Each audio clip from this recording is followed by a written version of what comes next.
Welcome, everybody, back to the GSMC Chip Shot Football Podcast, brought to you by the GSMC Sports Network. I'm your host, Manny Maradiege, coming to you live on October the 2nd now, a day before we officially start Week 5. And what a way to not only start the month, but get going into Week 5, right? Because yesterday, massive news broke in the NFL with Davante Adams approaching the Las Vegas Raiders about requesting a trade. Now, we're still some time away from the trade deadline, but that's something we just have to talk about, obviously, into all those details on that situation. Also looking at the potential landing spots for him as well. And also, later on in the show, we have some more topics to get to regarding Jaden Daniels, the Commanders, Caleb Williams, and the Cleveland Browns. So stay tuned for all of that on today's show. And before we get started, like I always do, I like to give you guys a quick reminder. If you want to get involved in the show in any sort of way, if you got a question, an opinion, or just a comment you want to share on today's show, please don't hesitate to do that. We want to hear about it. Your input and insight is a big part of what makes this show great. So don't hesitate to drop it in the chat. Now, if you want to make it absolutely sure that your message stands out and gets featured on the show, there's an easy way to do that just by using the new Super Chat feature. The new Super Chat feature you're able to use it just by clicking the $ at the bottom of the chat box to send in your Super Chat. This way, it guarantees that I see your message, comment, or question on today's show, and I could get it on air, and we could talk about it. Anything you guys like to say, point out, or anything like that, use the Super Chat feature we have available to you guys now. We rely on your support to keep bringing you the sports content you love, and we appreciate every bit of it. So go ahead and let us know what you're thinking. Hit the Super Chat button, and let's keep this show as exciting and as interactive as possible. So with that, now we could get finally into this Davante Adams craziness, right? Because you know what's funny? Like, as much as the NFL is great, and I love that we're not even in the thick of things yet. We're still pretty early in this process, but the NFL season is great. Fall is awesome with all these sports and the NFL obviously going on. But I don't think I get as much like joy or just sudden burst of energy like something like this happening, right? A trade request or a blockbuster trade happening. Some things like this really just hit different, I think, and no other situation can get that much bigger than this Davante Adams one, because of the magnitude of player that we're talking about and how it could shape whatever team he goes to, because I do think he is going to end up leaving. It could shape the magnitude, the trajectory of any of the teams that he decides to go to. So that's what makes it so, I guess, high risk in a way. And that's what really is exciting for me. I really do find joy in seeing these trades and these things pop up in the NFL. But this piece of news broke yesterday from the NFL Network that reported that Davante Adams approached the Las Vegas front office yesterday and informed them that he did prefer to be traded before the trade deadline, obviously on November the 5th. And additionally, according to the Las Vegas Review-Journal, the Raiders are increasingly open to dealing Davante Adams as well. So it's not like he's trying to force his way out. It seems like the Raiders are pretty open to exploring that option before the trade deadline. And they've already, according to this report, have been reaching out to teams to try and gauge their interest level in potentially acquiring Davante Adams, right? Bringing in that huge contract, the compensation going the other way. All of that is in the earliest of stages as of right now. And with that being said, nothing is imminent or anything like that. It's not like, at least from our knowledge of the situation, nothing is on the verge of happening, but it certainly feels like it's a very hot topic right now. It's a very, sensitive topic that could just happen at any given point. I don't expect this to take that long. But we'll see right now. It only broke yesterday, so I feel like the earliest could be Friday or something like that. Usually things like this happen towards the weekend, so we'll keep an eye on that. But more on this situation, we had ESPN's Adam Schefter reporting that Las Vegas would be looking for anything around, in terms of compensation, anything around a second-round pick and additionally some more draft compensation as well. So it's not like you have to move a lot of things to try and get Davante Adams. A second round pick for a lot of teams, depending on their circumstance, their situation, win now mode, as it has been thrown around recently. A second round pick could vary in terms of value. And again, if you're going to a high ranking team, a team that has high aspirations, a second round pick could be something like in the 60s or 50s or something like that. So it depends what kind of team you're talking about with these trade talks. So it doesn't seem like it is going to take a lot to move Davante Adams or acquire him up until this point, and it all seems very quick and like it could happen very easily, which is a very quick transition from where we were, I think, just a couple weeks ago. And just a recap of how we got here, because I think it's important to point out some of the things that have transpired to kind of see this sudden change from Davante Adams. And to some people who might not know too much about it, I thought it would be good to fill everybody in. So, you know, it kind of started last week. I think some people believe that it was a little bit weird, a little bit fishy that Davante Adams just popped up randomly on the Raiders injury report last week with a hamstring injury. There wasn't any signs or anything like that of him being injured, but he was on there that day. And, some people felt like it was just very convenient for that to happen. And then you get news like this, right?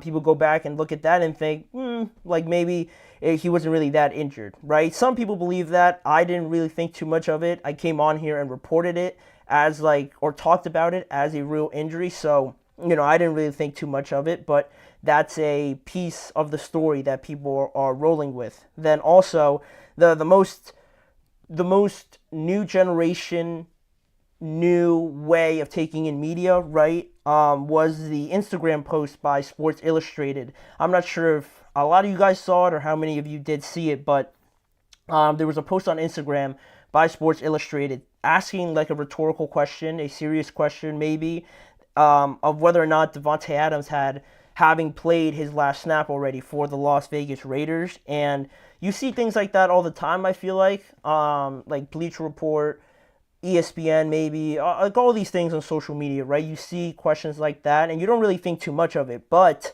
underneath the actual picture of the post, you see who's liked it, right? Obviously.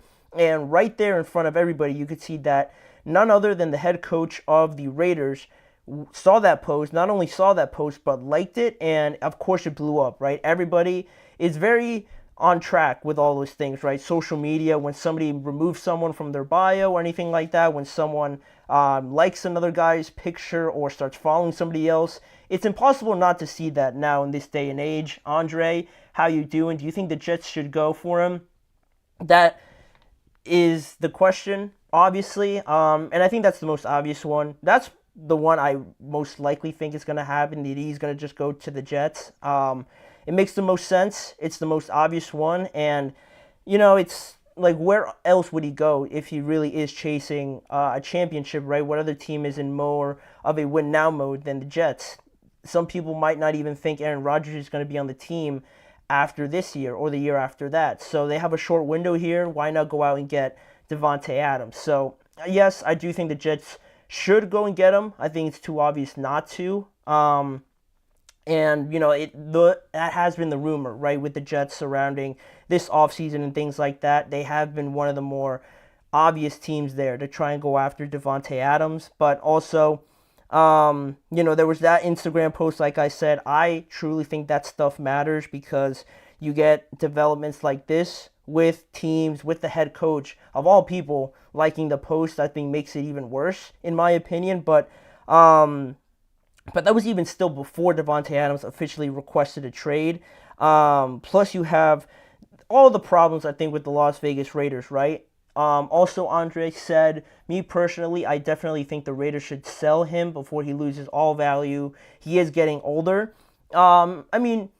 Yes, and obviously he's getting older, but I don't think that's such a negative connotation with Adams, meaning that, I think he's 32, 31 years old, but I feel like he still has a very good 2 years, maybe even 3 years left in the NFL at the level that he is right now. And yes, I think the Raiders should sell now because this has been made too much of a mess now to kind of go back on.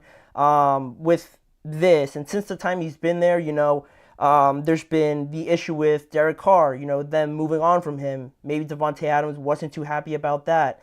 Then last year, a complete disaster with Jimmy Garoppolo, Josh McDaniels, the head coach. That all blew up in their face. And now this year, Gardner Minshew doesn't really move the needle too much for the Raiders, and they've just been kind of plateauing at the same level. And for a guy like Davante Adams, you mentioned the age, really the last thing he has yet to achieve is that Super Bowl. So I think that's really the driving force behind all of this. The idea of wanting to win right now, wanting to truly compete, and all this other extra distractions and just BS, for the lack of a better term, that I can use right now, that surrounds the Raiders, it seems like each season, with comments and things like this off the field. I think he's just had enough of it, and he really just wants to go back to competing again, right? It's been a couple years now since he's been with the Packers and competing for NFC championships, right? He wants to get back to that. He obviously acknowledges his age, so that to me is the biggest driving force, because like I said, this all has kind of happened in a whirlwind. At the beginning of the season, there were still these rumors, and he said that he's just focused on the Las Vegas Raiders. He didn't want to hear about any of these rumors, but now, about like 4 to 5 weeks later, now he wants to leave. So it is kind of crazy how all this has sort of turned, and maybe that was the last straw. I don't know, with the Instagram post. It seems kind of silly when you bring it up, but Davante Adams, and this is the last thing I'll say, brought it up, I think, yesterday when he was on the Up and Adams show. He said that he saw it. He obviously saw how it blew up, but also how still Antonio Pierce had not reached out to him. And that's why I think things like this matter, right? Yeah, some people might think that social media isn't anything to take seriously, but Davante Adams clearly felt some sort of way about Antonio Pierce liking the post and then still not clarifying anything with him afterwards. That's why I think it validates why these things matter now. It looks silly, it sounds silly, but clearly there's a little bit of uneasiness there. He goes and requests a trade now, and that's where we are right now. On October the 2nd, if Davante Adams is going to find a new team, I truly think he's going to move on now. And where he ends up going, that's what we'll discuss in the next segment. We're going to be looking at the 5 to 6 potential landing spots for Davante Adams that I think make the most sense. The Jets are going to be included in there, Andre, so stay tuned for that. We'll be right back after this short break. I feel like I'm losing my mind. Is everybody in the world blind? Please, Lord, give me a sign, a sign. I feel like I'm losing my mind. Is everybody in the world blind? Please, Lord, give me a sign, a sign. I wanna be the greatest. Everybody on the fake shit. I look around and feel like everybody is the fakest. I make this every day and I'm impatient, hoping one day I blow up from the basement. Statement, the top is so vacant. I don't hear shit that I think is amazing. Waiting for my day when I'm playing sold out shows for 1,000 faces. Hey, give me that crown, get in my way and to be put down. It ain't your place, all this my town. If I want that shit, then I'll get it right now. I'm losing it, the noose it fits. I'm losing shit, a stupid myth. You choose to live or choose to dip. You choose to fight or lose your grip and lose a gift. I feel like I'm losing my mind. Is everybody in the world blind? Please, Lord, give me a sign, a sign. I feel like I'm losing my mind. Is everybody in the world blind? We are back now on the GSMC Chip Shot Football Podcast to discuss more on this Davante Adams sort of saga that has started from yesterday, where Davante Adams requested a trade from the Las Vegas Raiders officially. And now comes the fun part about talking about it. We can speculate, obviously, of where we think he should go. And I want to preface it by saying I 200% think that he is going to leave. It's not a question anymore. He is definitely leaving. I think that can be put behind us now. The trade deadline, mentioning that, is going to be on November the 5th. So there's still like about a month to go before we're trying to meet a deadline for Davante Adams to move. I don't think it's going to take that long. I think it's going to be relatively quick at this point with teams that now, after 4 games, they're looking at their record, 2-2 teams, 1-3 teams. They have to do something, right? There's some teams that might feel like this is their last gasp at it, or some teams that really want to separate themselves from the pack. Getting a guy like Davante Adams, yes, it makes any team better, but depending he goes to, it'll really turn into something special, potentially. And I thought I'd discuss it on here today at some of the spots that I kind of want him to go to, but also the more obvious ones, right? I think it's important to mention, though, before we get into the 5 to 7 teams I have, that the finances are an important part of this, because Davante Adams has a current cap value of $13.5 million if a team acquires him this week. So if we see someone trade for him right now, they're going to have to take up a bigger cap value hit right now, imminently, to try and get him as soon as possible. But the cap value, that $13.5 million right now, decreases by $968,000 approximately each week that we move on through the season. So the longer this drags on, the cheaper technically it would be to come on. It'd be less of a cap value hit the longer this goes on. I think I heard somewhere that it could go down to like something like 9 million or 8 million by the time November the 5th comes. So maybe some other teams become involved at that time when they can afford them. But like I said, I don't think Davante's just going to be sitting there because he's already been ruled out for this upcoming game against the Broncos, and I don't think he's going to play during this time at all. So with that being the case, I don't think he's just going to be waiting around. The quicker this gets done, I think, is the likelier thing to happen. Andre seems like he wants to play with Carr or Rodgers. That's the report coming out from Adam Schefter just this morning, right? He said that that the 2 teams at the top of the wish list for Davante Adams are the Jets and the Saints. Ideally, obviously, wanting to go and play with one of the former quarterbacks he feels more comfortable with. Derek Carr, he wanted to do that in Las Vegas, but it only lasted like about a season. They played in college together, obviously, and then Aaron Rodgers, right, who he spent the majority of his career with, had all of his success with. It makes sense, right? Why he wants that familiarity there with his quarterback. But we mentioned the finances and things like that, and it brings up the question about who can afford him right now. If any of these teams can take up that amount of cap hit, it would be right now the Washington Commanders, the Dallas Cowboys, the New York Jets, like we keep mentioning, and the Pittsburgh Steelers are the 4 teams that are the most financially situated right now to acquire Davante Adams through a trade in the least amount of time right now, because they have the most cap hit available to take in his contract. So with that in mind, we are going through the most likely scenarios, the more likely situations where I think he could end up, starting with this one. Completely out of left field, completely out of the stadium. That's how random you might think this is, but I wanted to include them in here because they might not have the cap space, obviously, to do this right now, but I think looking at the Cardinals, there's no real basis on the fact that I have them on here other than the fact that it's too obvious that they only really have Marvin Harrison Jr. to throw the ball to right now. In an ideal world, if we weren't worried about salary cap or things like that, I think the Cardinals could make a lot of sense for Davante Adams. Having him with Marvin as a duo there for them would be fantastic. With Kyler playing pretty well, I really like their head coach, Jonathan Gannon. James Conner is a very underrated runner. Their O-line's been playing pretty well thus far with the production of James Conner, and there have been some spurts here and there where they've looked pretty solid. So adding Davante Adams, a guy like that, would help tremendously, but really, in the world we live in the reality world that we live in, there's too many other issues that kind of get in the way of this, but it was one team that popped into my head, and I'm like, yeah, like, it makes sense for the Cardinals to want him, but can they get him? Probably not. So that's one team I wanted to throw out here. Looking at some of the more likely teams, we mentioned the Dallas Cowboys being able to afford him.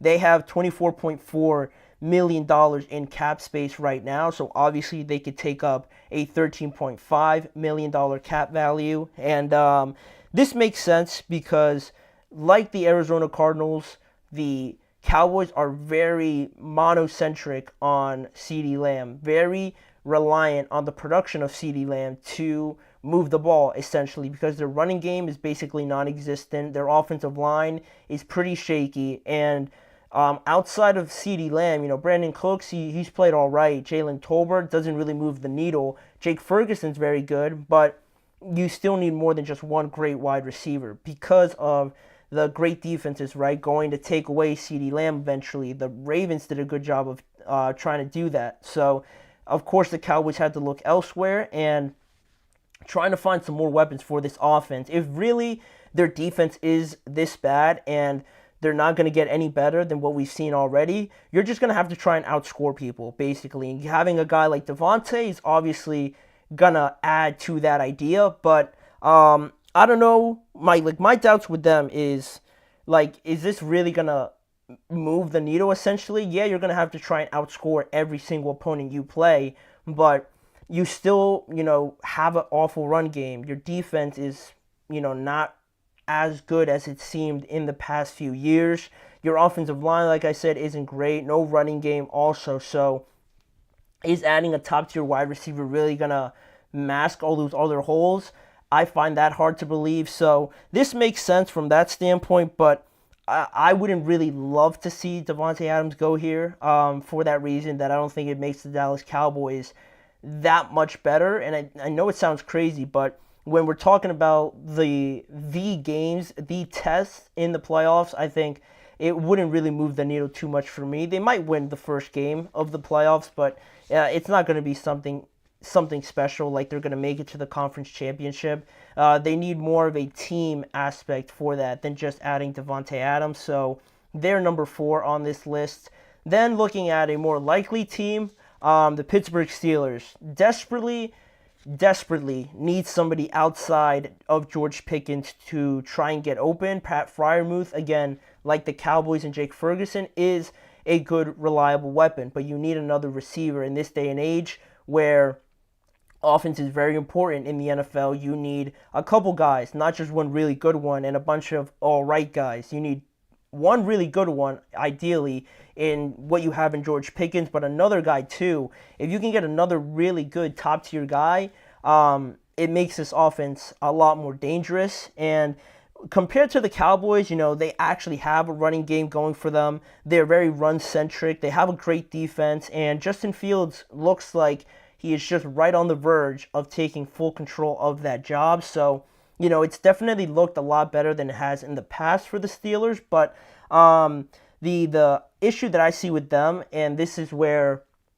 I go back to that statement you made, Andre. It seems like what you said, it seems like he wants to go to the Saints because he wants to play with Derek Carr, or he wants to go to the Jets because he wants to play with Aaron Rodgers.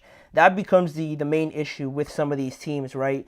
Is Davante Adams willing to go and try and learn a whole new offense, whole new city, scenario, coach, everything like that, quarterback? Is he willing to go through all of that and think that he's going to get any closer to winning a Super Bowl? Yeah, it helps the Steelers right on paper, but the details, the finer details, the chemistry, I wonder about that. And the Steelers are also dealing with some injuries right now on the offensive line, so there's definitely interest there, but I don't know if it'll solidify into anything serious. So I had them, there at the midway point. And then another team, this is the team that I would really love to see him go to. Personally, I would like to see it happen. Do I think it'll happen? Probably not. I'd be very surprised that Davante Adams happens to go here, but I had the Commanders in at number 2 because I would really like him to go here because not only are they playing great, they have the most money to afford him, and it seems like it's the right culture, structure that they're building there with Dan Quinn, with Cliff Kingsbury, with their general manager, Adam Peters.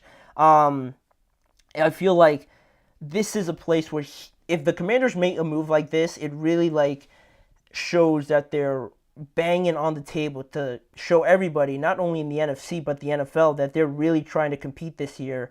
And I would love them to make a bold move like that, just completely shocking everybody, because everyone's really believing that it'll be the Saints or the Jets. But if the Commanders just come out of nowhere and take him, that would be so just awesome for them to happen. You know, I thought it was kind of interesting how on the Up and Adams show, Davante Adams mentioned how he was a big fan and praised Jaden Daniels for his performances, and how during the draft he was kind of hoping that he would fall to them at 13. Unlikely, but that's what he said. They obviously need someone outside of just Terry McLaurin. Daimi Brown is solid. Luke McCaffrey's looked pretty well. Zacchaeus had a great game last week, but like, we're talking about Davante Adams here, right? Pair him up with Terry McLaurin, and this offense takes 3 steps forward and really legitimizes themselves as one of the top teams in the NFC, in my opinion. So I would love to see that all transpire, but obviously at number 1, I have who we just keep saying, the Jets. Not like I'm like too disappointed by it, but I just think it's the spoiler to the movie that everybody kind of knows what's going to happen. Aaron Rodgers hasn't been too shy about mentioning wanting to play with Davante again. Davante Adams also hasn't been too shy about wanting to play with Rodgers again also. So if he's added to this team, you know, you have Mike Williams, Garrett Wilson, Brees, Lazard, and Davante Adams. It definitely builds the pressure, but it's an offense that he knows with Nathaniel Hackett there from his time in Green Bay, obviously Aaron Rodgers, and it'll just make everyone's job easier, right? More for the defenses to focus on, and it really is so obvious that if it doesn't happen, I don't know if I'd be surprised that he went to another team, or I'd be more surprised that the Jets or Adams just didn't decide to go to New York for whatever reason. So they're number 1 as the most likely situation. You know, we talked about the Saints. I didn't know this, but their wide receivers coach, I believe, is actually Davante Adams' personal wide receivers coach, or just personal trainer, which increases their chances of trying to get Davante Adams. And obviously Derek Carr's there, and it looks like they're playing a lot better. Their offense with Clint Kubiak is looking great, so they're one of those teams included on there. I'll throw the Chargers in there as well, but definitely the Jets are standing out to me. No other team is in more of a win-now mode like Davante Adams than the New York Jets are, so we'll see. We'll see how the Jets approach this. It's funny that the Jets are linked to Davante Adams, almost like they're waiting for him to play for them, and it's almost like the whole Hassan Reddick situation is going like completely over people's heads. He still hasn't played for them, and he would be a tremendous help now with their defense and their pass rush. So could you imagine if they added Davante and they just said, like, screw it, give Hassan Reddick his contract, and they add him as well? It would be a crazy just chain of transactions to happen, but that's where I believe Davante Adams will go. How long it'll take, heck, who knows? It might break during this episode. You never know. It usually tends to happen this way around this time, Eastern time. So that would be sick if it happened right now. But we're just going to have to wait patiently until something actually happens. But moving on to some more topics that I had labeled down. We mentioned the Commanders just in this sweepstakes for Davante Adams. We're going to talk about them in more of an open discussion, right? They are leading their division right now at 3-1, but we have to ask why. Is it because the Commanders are actually that good, or is it because the NFC East is truly that bad with the Eagles, the Cowboys, and the Giants playing poorly through the first 4 weeks? We have those answers. Stay tuned to find out what they are when we return after our next break. Looking for your daily fix of sports talk without having to pay for it? GSMC Sports Network is available on YouTube. Just search GSMC Sports Network. Get your fix of daily sports talk shows on YouTube, absolutely free. NFL, college football, NBA, MLB, MMA, UFC, fantasy football, and so much more. GSMC Sports Network has shows running all day long, with new sports shows starting every 2 hours. just like on your favorite cable sports channel, except GSMC Sports Network is absolutely free. Just search GSMC Sports Network on YouTube to catch one of your new favorite shows, like the GSMC College Football Podcast, Chip Shot Football Podcast, Hoops and Heels Women's Sports Podcast, GSMC Basketball Podcast, and so many more. Check it out for yourself. GSMC Sports Network, now available on YouTube absolutely free. Search GSMC Sports Network on YouTube right now.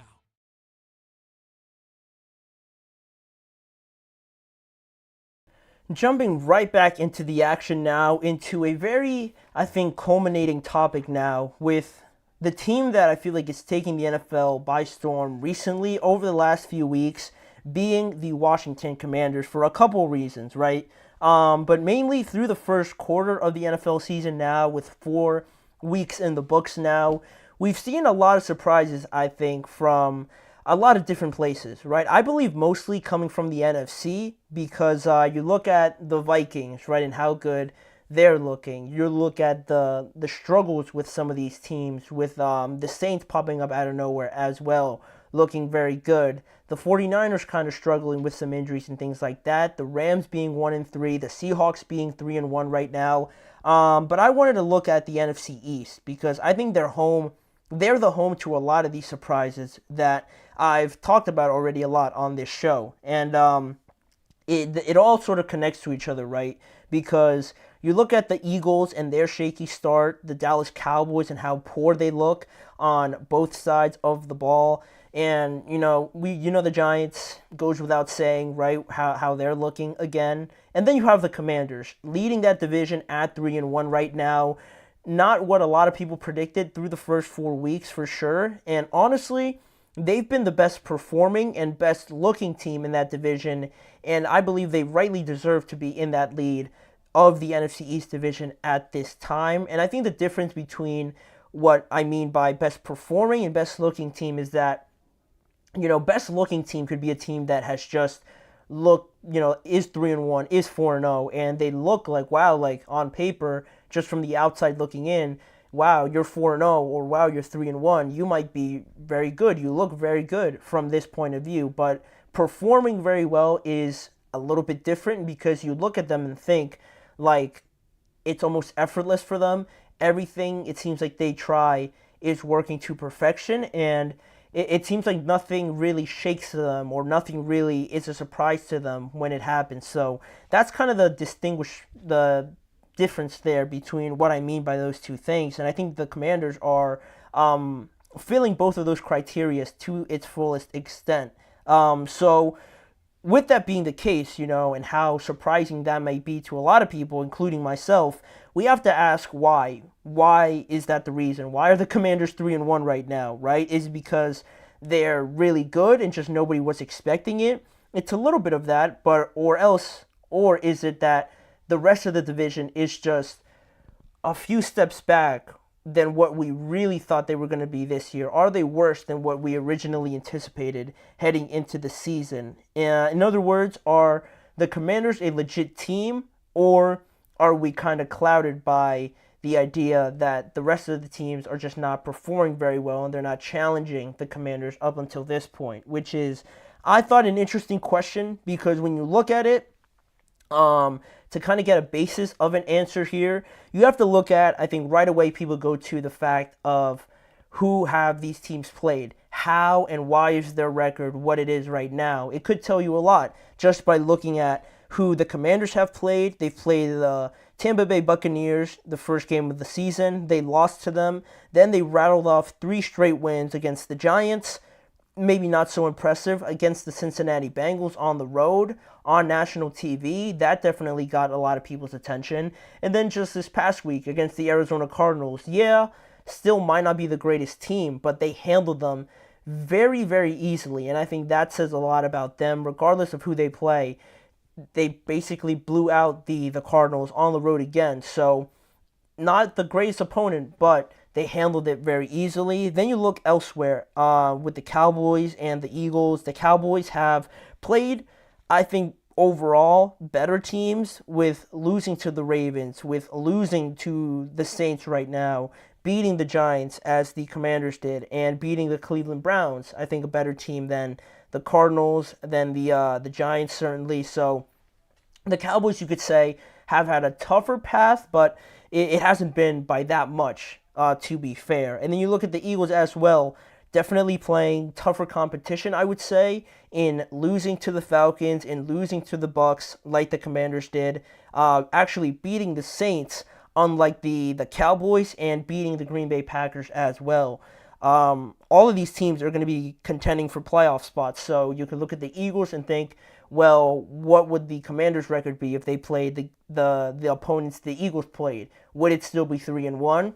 That could be a fair question to ask. I acknowledge that, but that is, I think, the more looks-based criteria of it. I mentioned best performing and best looking team, right? You look at the records and who they've played, their opponents they played against. That sort of addresses the best looking team, right? If you just look at who they've played and if they won or lost, it looks good if they're 3-1 and they beat these teams, right? But when we get more into the performance of it, how they've fared compared to the rest of the NFL, and looking at some of these stats around the league, I jotted some of them down here, which I thought were pretty significant in how each team is performing in these games rather than just winning or losing, right? Just looking good in terms of wins and losses. How they're performing is also important. The first thing I jotted down was that the Commanders currently lead the NFC East in yards per game.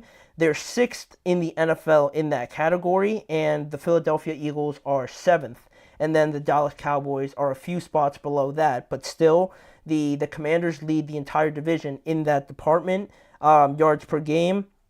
Then we look elsewhere. The Dallas Cowboys are top 4 in passing yards, total passing yards, and passing yards per game as well, which you can say is impressive, right? They're top 4 in that, but we just got done saying that they're very one-dimensional. That's the part of their offense that they do very well. So the fact that they're top 4, I'm not going to say that I expect it, right? Because that's to say that I expect them to be top 4, top 3, I think would be lying a little bit. But I think that because that is what they do the best, it kind of takes away from it a little bit. I don't want to diminish it too much, but you get what I'm trying to say, right? Like the Cowboys, they're a very pass-heavy team. The running game has been where they've struggled. So passing-wise, yes, it's impressive, but it's not too surprising at the end of the day. Then another thing I jotted down, the Commanders are actually 3rd in the NFL in total rushing yards and total rushing yards per game. They stand at 169 rushing yards per game through the first 4 weeks, which is 3rd in the NFL, obviously, while the Eagles are 4th. So I think that says a lot about them, because the running game, it might not have seen like the most, what's the word I'm looking for? Like the most anticipated part of this team, where you're thinking, I can't wait to see the Commanders' running game, right? I think we approached this season with this running game with Austin Eckler and Brian Robinson as, it could be solid, but top 3, I think, is very, very good production out of that group. And I think it says a lot about their offensive line, for as much as people critique it.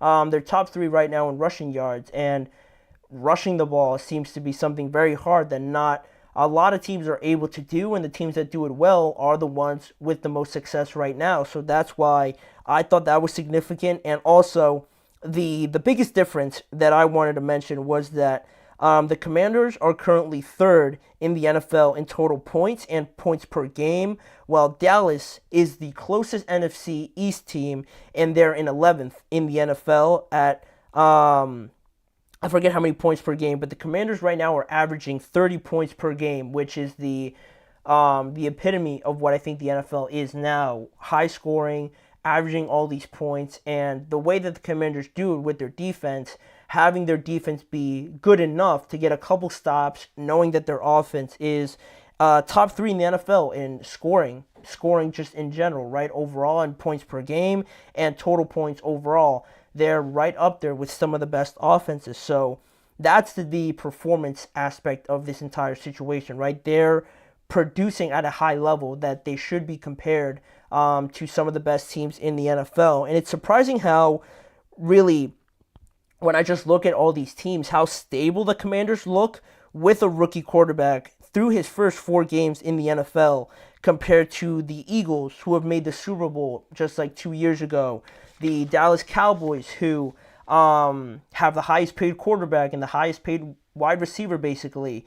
And what that basically tells me is that the environment, the structure, the culture, the planning, whatever you'd like to call it, with Washington is far better than all the other situations right now. Because you look at the other teams and what they're dealing with as an overall organization, right? The Giants organization is just like a mess. They're a mess because you saw this offseason on Hard Knocks how it all went down with Saquon paying Daniel Jones, going back on the decision to pay Daniel Jones, really not wanting to lose Saquon, it seemed, by their owner and their general manager, pretty accepting of the fact that he was willing to move on from him. It was just filled with more questions than answers, it seemed like to me, from the Giants' standpoint. And through this first quarter of the year, they haven't looked that much different than they did last year. So they're right at the bottom, I think, where they should be in this division. Then you look at the Eagles. We've talked more about the problems with their head coach and their quarterback, more so than how good they've looked in some parts of these games, right? The play calling sometimes is a little bit questionable. The scheme also as well, called by Vic Fangio on the defense. You have just internal issues, right, with what Jalen Hurts says, with what Nick Sirianni and his leadership ability is. There's a lot more internal problems, it seems, with the Eagles in this scenario. And similarly with the Cowboys, a lame duck head coach because they didn't renew him. They just decided to keep him for the last year of his contract. Overpaying for a quarterback in a lot of people's minds. Micah Parsons and other teammates commenting on other teammates' performances, talking about staying true to your assignment, following the assignment of the entire defense, calling other teammates out and things like that. Going on podcasts to talk about it and all that sort of stuff. It's plus the fact that they're not producing on the field as well. Their offense is inconsistent and their defense just is very easy to kind of walk through them, essentially. So while the Cowboys have more problems on the field that we're talking about, still internally, it seems like it is just a little dysfunctional. Whereas with Washington, they seem to be doing everything well. Everything from the top to the bottom of this organization and this team is doing very well. They're all saying and they're doing all the right things with the newest roster out of all of these teams as well. They've gone through the most change, a new head coach, new general manager, new offensive coordinator, a lot of new pieces, and a new centerpiece quarterback, franchise quarterback for this organization, and they look like the most stable. And I don't think that's just based on luck or the fact that Jaden Daniels is just very talented. I think it has to do a lot with, like I said, the environment, the culture, and the structure around these organizations definitely has a big part to do in that. And to answer the question, definitely, I think it's just a short sample size. Yes, I am closer to believing in the Commanders, but I think it's resounding how dysfunctional the other teams look right now, where everybody just sort of missed it in the offseason, right? You kind of knew that it was there, but to perform like this,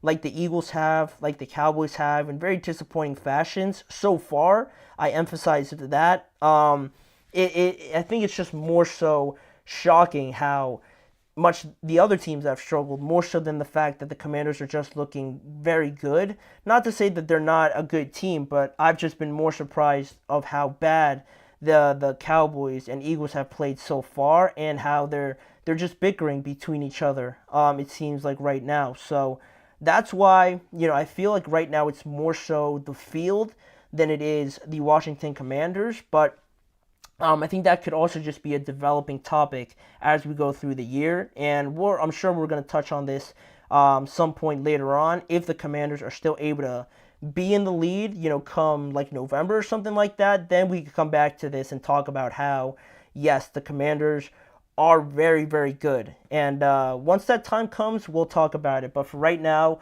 we have a couple more game reviews that I wanted to touch on as well, talking about the Cleveland Browns and their game against the Raiders, and also looking at the Bears getting their second win of the year this past week against the Los Angeles Rams. That is still to come up. Don't go anywhere. We'll be right back.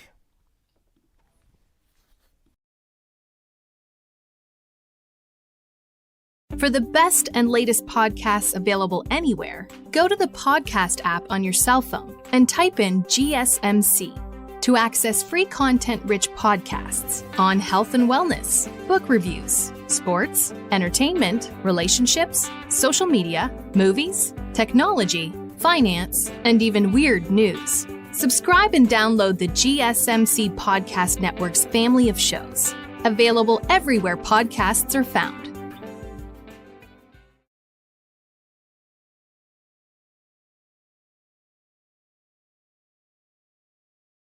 We are back now on the Chip Shot Football Podcast here, and a couple games that I wanted to touch on as well.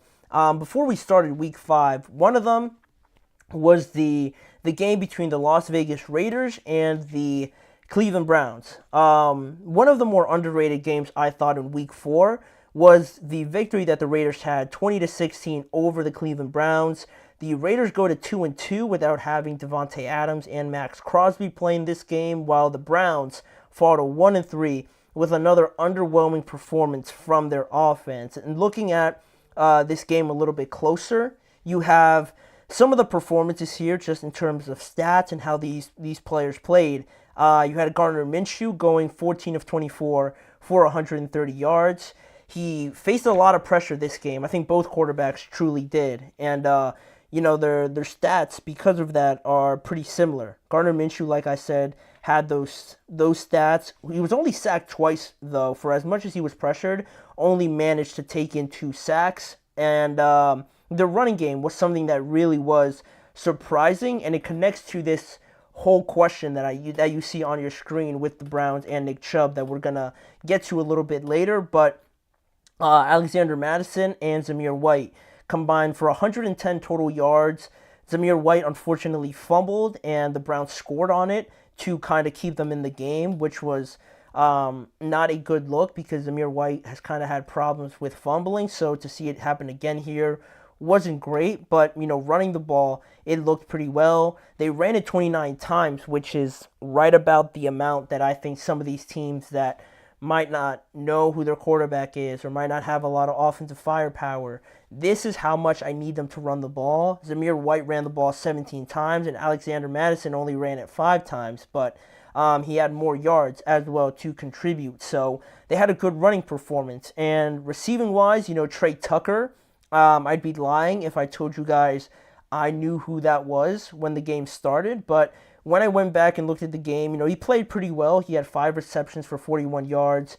He had 1 rushing touchdown in this game, and he impressed last week as well against the Carolina Panthers, and now he's doing it again in this game. He's only in his second year, so if you guys don't also know who he is, he's been in the NFL for not that long. So Trey Tucker had a great game for them. And then on the other side, Deshaun Watson, like I mentioned, 24 of 32, 176 yards, and a touchdown and 1 interception. That is yet another turnover for Deshaun Watson, but this one wasn't really his fault. If you look at the play, it honestly looked like Amari Cooper caught the ball on a long pass, and he kind of just like threw it up to I think Trevor or Trayvon Moehrig to intercept it. So it was a very odd-looking play. Not really so much on a bad read by Watson because Amari Cooper really had it in his hand, and he was probably hit, which forced the ball to pop up like that, but it was a very odd-looking play. And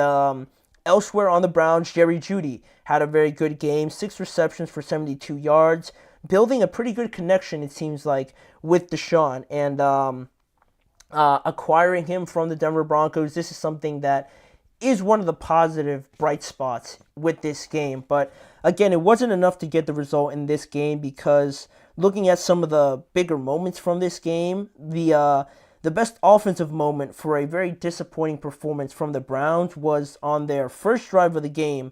their 15-play touchdown drive that led to a touchdown by Whitehead for the Browns, one of their tight ends. And they led right off of the bat 7-0. And you're thinking right there, like, wow, like the Browns are on one today. Maybe this is the straw that broke the camel's back, right, with this performance, because you go out there and score on a 15-play drive, you've dominated that drive, and you're thinking that more is to come. But that's not how this game worked out, really, because the Raiders did a good job of staying in it, because from the start that they had, you could probably think that, like I said, Cleveland is going to run away with it, but it was only 10-10 at the halftime whistle, and after halftime, it kind of really broke out into a ugly, like, slugfest defensive battle between both of these teams, because Cleveland's offense really stalled out in the second half. They didn't score any points from the offensive side of the ball. Their touchdown in the second half came from their defense on a fumble recovery, and they just had a lot of their own mistakes, a lot of holding penalties. One of the holding penalties took away Amari Cooper's long touchdown in that game. They had a botched snap, which doesn't look good anytime it happens. And it was just really good defensive play from the Raiders as well to constantly bring pressure, make Deshaun Watson uncomfortable, and keep their offense in the game. For as much as they struggled, the Raiders defense played a very good game. And also, in that same breath, the Browns defense played very well. They kept Cleveland in this game because, like I said, they didn't score any points on offense, but their defense kept them leading in this game, or within a lead, within one score, and things like that. So both defenses played very good in the second half. They shut everything down, and they too added a lot of pressure to Gardner Minshew in this game. But they did allow a touchdown, but you would have felt that, I think with that touchdown, it made it like 20-16 or something like that. And not out of the game completely, but Cleveland's offense definitely just didn't take advantage of some of the chances that they had, and that ultimately ended up being the difference in this game, because they certainly had a lot of chances. And it's been the story all year, I believe, with this team, because this past week, it was definitely the most unlucky sort of game where you have chances, but it's a holding call, or just the execution isn't there, miscommunication or something like that. It just felt like you tried your best, but still nothing worked for you on this day. That was last week, but in the other 3 weeks, against the Cowboys, their offense really wasn't there at all. The Jaguars, yeah, they beat them, but I think it says more about the Jaguars than anything else. The Giants, you only put up 15 points against the Giants. You let their defensive line sack you like 8 times. That's not a great look. And this past week now, more pressure, very easily getting to Deshaun Watson, which I think is the root of all problems. And you look at all 4 of these weeks, right? The loss to the Cowboys, 17 points by the Browns offense. Week 2, 18 points by this offense. Week 3, 15 points by this offense. And week 4, 16 points, really 9 points, because they didn't score. Or actually, no. Yeah, that would be right, wouldn't it? I got to do the math, but 16 points anyway, regardless of the fact. 17, 18, 15, and 16 points through the first 4 weeks. Not enough, really, to win you games. For as good as your defense is, your defense can do much better than, I think, the most points they gave up was to the Cowboys, but then after that, it was 20 points to the Jaguars, 21 points to the Giants, and now 20 points again to the Raiders. Your defense can't play that much better than that in this day and age in the NFL. So clearly, it's an offensive problem, and the offensive line is clearly that main problem. You hope that they get their main guys back sooner rather than later, but it brings up this idea of Nick Chubb, and the idea, I think, that just inserting Nick Chubb back into this offense is just going to make them look like, I don't even know, like a good version of the Browns, because they were decent last year, but they got bounced out in the first round. Still no Nick Chubb, but they made it to the playoffs last year. We saw some footage of him today returning to practice, which is what every Browns fan wants to see, but is he going to be the savior to kind of rectify all of these problems? I can't 100% say yes, he is. He's certainly going to help because a running game is certainly going to do a lot for kind of keeping this offense in a rhythm, in a groove, the entirety of the game, rather than just having some great passing plays early on in the game. But then once the defense adjusts to that, your offense isn't just going to stall out in the second half, right? Having a guy like Nick Chubb is certainly going to keep that momentum going. But the questions around him is, if you're going to put that much of a workload on him right off of the bat, he's coming off of a very severe knee injury. It's not his first one either. So, do you want to do that? Yeah, ideally you want to do that and him just run with it, right? Like we usually expect him to. But I'd be a little bit weary of doing that. And still, with guys like Jedrick Wills missing, guys like Jack Conklin missing, and Wyatt Teller also not playing, whoever you have back there, it's not going to be too much better if you have 3 starters on your offensive line missing and the run blocking's not there, the pass blocking's not there as well. Having Nick Chubb or not having Nick Chubb is really not going to solve that just with him coming back. And, the offensive line is still the biggest problem with this team. I don't think it's a fact of whether or not Nick Chubb is playing or not. Having a great run is certainly going to help them, but they need to maintain and find some other way to be more steady on that side of the ball. If it's calling better plays for the run game or changing the scheme up a little bit, you're not going to change your whole identity or plays that you run, right? Your kind of offense that you run. But I don't know, finding something else to make it maybe easier for Deshaun in some of these passing plays or get some more out of Jerome Ford, run it with him a little bit more. I think you could try that before really just putting all your eggs into a basket around Nick Chubb. I'm not saying he's not an awesome player. When he's on, he's one of the best running backs in the NFL. But right now at 1-3, to put this pressure on Nick Chubb to be your savior and kind of dig you out of this 1-3 hole that you've been put in, I don't think that's really the way they should 100% commit to. That there's other things that they need to do better, and I would like to see them address that along with integrating Nick Chubb back slowly. The last thing you want is to get him hurt again, right? And then this season really looks troubling. So I don't think it's that easy, but it's certainly going to help. And they have a tough schedule coming up. I don't know exactly how and who they're playing, but they actually have the toughest schedule in the NFL. So it's not going to get too much easier going forward for the Browns. So the quicker they find a solution to this, the better it's going to be for them going forward. But that is one team that unfortunately lost this past weekend. We're going to move on to a more positive outlook for the Bears. They won their second game of the season this past Sunday, beating the Rams at home 24-18. And it's not the fact that they just won the game, it's how they won the game that I want to talk about and sort of praise them for finding this epiphany and going with it in this game. So we're going to talk about it. Caleb Williams, the run game, and their defense in the next segment. We'll be right back after this next break.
Thank you for joining me here on this last segment of today's show, the last segment before we officially get into Week 5 tomorrow. And with that being the case, I wanted to lastly talk about one more game that I couldn't go without mentioning on today's show and really talking about it because I was very impressed and a little bit proud, for a lack of a better term, for the Chicago Bears because they returned home to host the Los Angeles Rams in Week 4 and coming off of a big win where the Rams at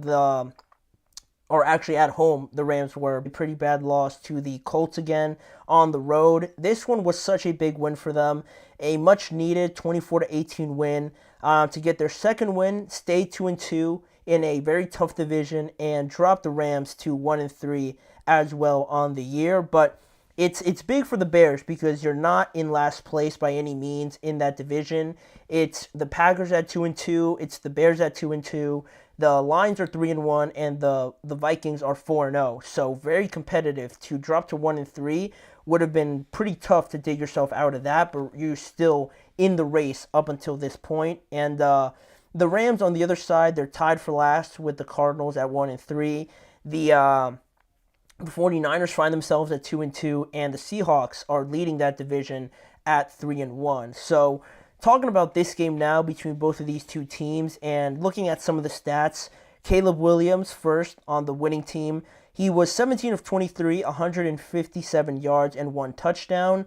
Looks pretty pedestrian, but what I really love to see is the completion to attempts ratio. 17 for 23 is the perfect spot where I want to see Caleb Williams at. Not 50, not 40, in some of these games where I understand you're trying to come back, but throwing that much is definitely not going to help anybody, especially Caleb. So seeing him at 23 was really something I love seeing by the Bears, in large part because of this man who I have on the screen, or I will have him up here. This man, DeAndre Swift.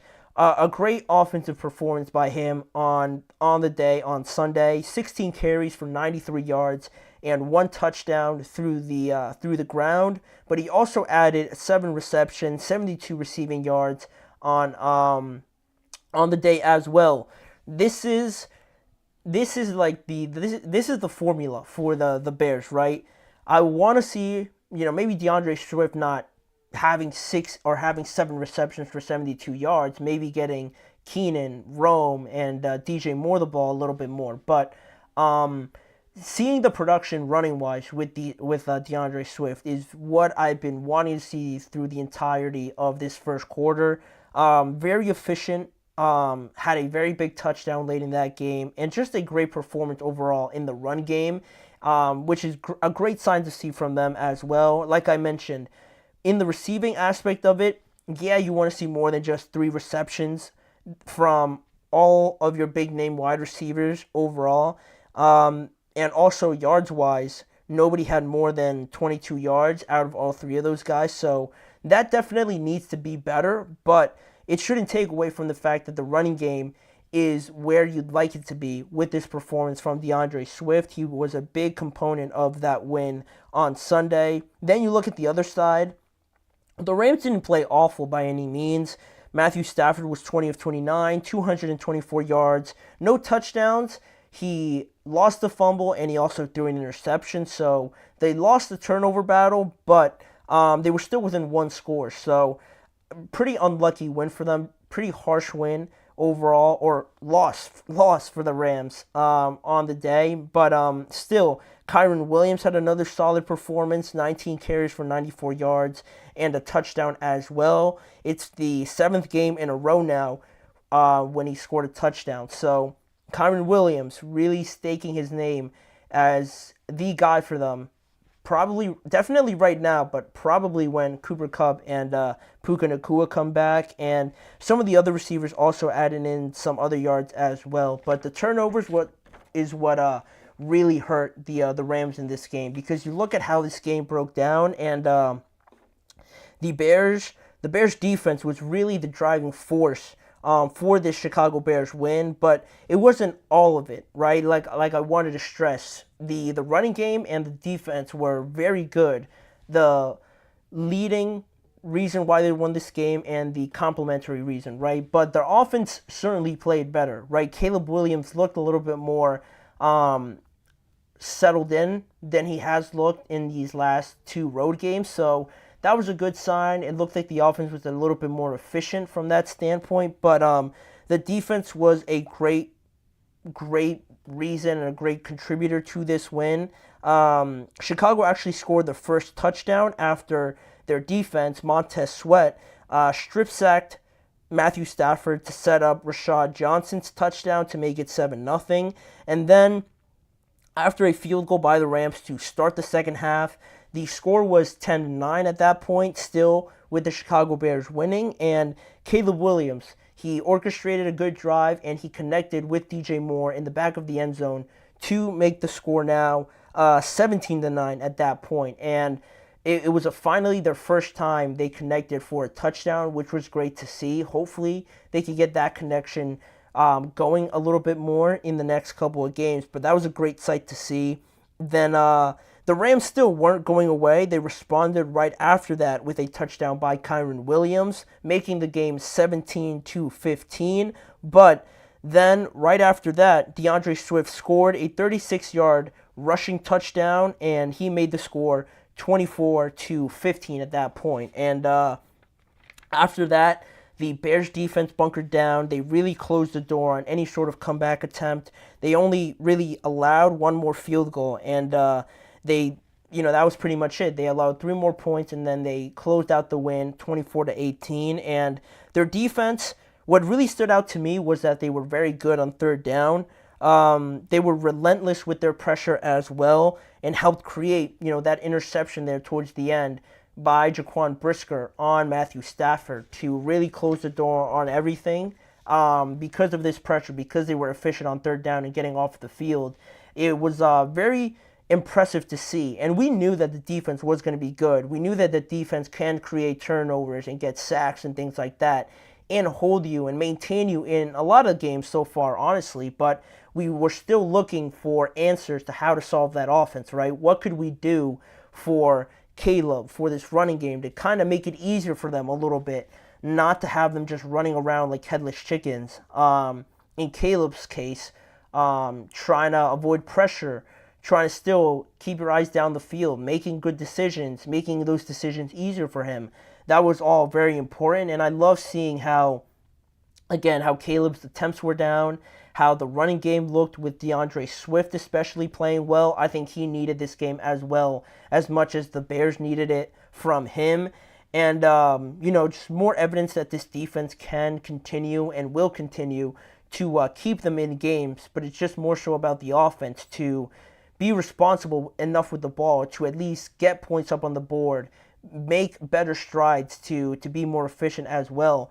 This defense to offense ratio in terms of contributing to a win could be 60-40 in favor of the defense, or even 70-30 in favor of the defense if you prefer. But as long as the offense just doesn't look like it's shooting itself in the foot, like they're just giving up sacks, like they can't run the ball, if they're looking better just from the eye test, I think we could be a bit calmer on how this process is going. Not everybody obviously can look like CJ Stroud and Jaden Daniels apparently to start their year, but it's a work in progress, certainly. Shane Waldron was kind of getting under the line of fire for maybe not operating this offense too well, and to see a performance like this, I think will help his case out a little bit more. But it's definitely a massive win for the Bears. Like I said, I love seeing that hopefully they follow this recipe going forward by not giving up on the run so easily and relying on their defense as well.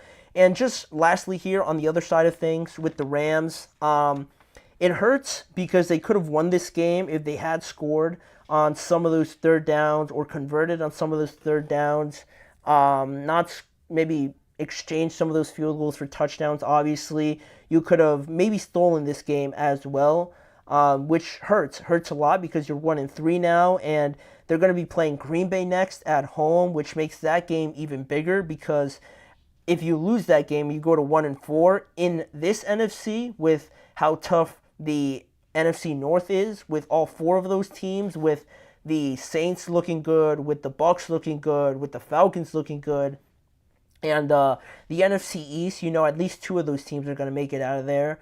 The Seahawks are now looking very good, along with the Rams, obviously. You don't want to get too far behind because I just rattled off a bunch of names, and you could be looking at this playoff picture from the outside looking in. And that's the last thing you want, because this Rams team, they've been so unlucky with injuries that at full strength, they could certainly be in the mix for what I believe that division, certainly. But, Puka got hurt, Cooper Kupp got hurt, and you don't want to be in a situation where it's just too little too late if they can't get over this hump. So this loss stings for them, certainly, but this next game against the Packers is going to be massive, have massive implications for them already this year.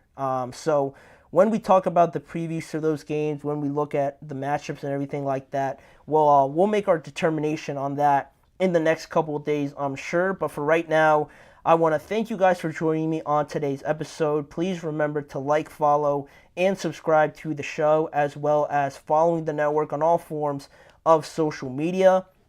If you want to catch more of the Chip Shot Football Podcast, check out the YouTube channels, the GSMC Podcast Network channel, and the GSMC Sports Network channel as well, to see more content around the NFL in a variety of different ways. And lastly, remember to tune in every weekday at 6:30 p.m. Eastern Time for more coverage around the NFL with me, Manny Maradiaga, as your host. Thanking you for joining me yet again, and I'll see you guys back here again tomorrow to start discussing Week 5.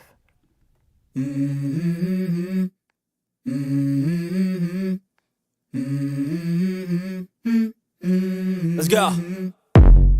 I wake up to a little bit of drool on my pillow, feel like it's gonna be a bad day. Yeah, I'm tired of shit, and the coffee ain't hit yet, damn, ain't that great.